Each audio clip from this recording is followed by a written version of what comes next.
ইসলাম জসিমউদ্দিন জসিমউদ্দিনের ব্যাপারে এটুকুন শুধু বলা, ওনাকে পল্লী কবি বলে ওনাকে খুব ছোট করা হয়।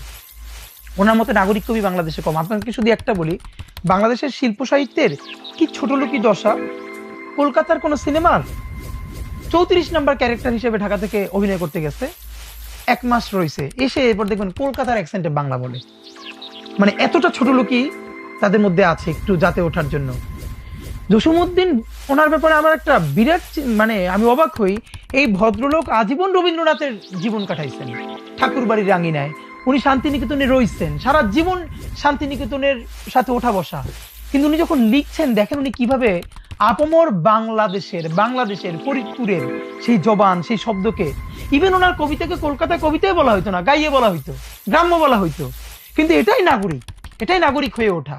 উনি কোনোদিন সেই চিন্তা করেন নাই। উনি ঢাকা বিশ্ববিদ্যালয়ের শিক্ষক ছিলেন, কিন্তু ওনার লেখা পড়লে কেউ বুঝবে না ঢাকা বিশ্ববিদ্যালয় যে আমাদের একটা বিশ্ববিদ্যালয়ের ফ্যাকাল্টি হওয়ার সাথে সাথে একটু গরিব শব্দকে একটু বড়লোকি করবার যে ট্রেন, সেটা জসিমউদ্দিনের নাই। ওটা তো ওনার বিরাট বিপ্লবী। উনি যখন বলতেছেন গলেতে তাসবির ও মালা, কে জানি ওই কামলিওয়ালা, আমি তো অবাক হই যে উনি একজন শান্তিনিকেতনে বেড়ে ওঠা মানুষ, ঢাকা বিশ্ববিদ্যালয়ের শিক্ষক, কিন্তু কিভাবে বলতেছেন এই শব্দটা।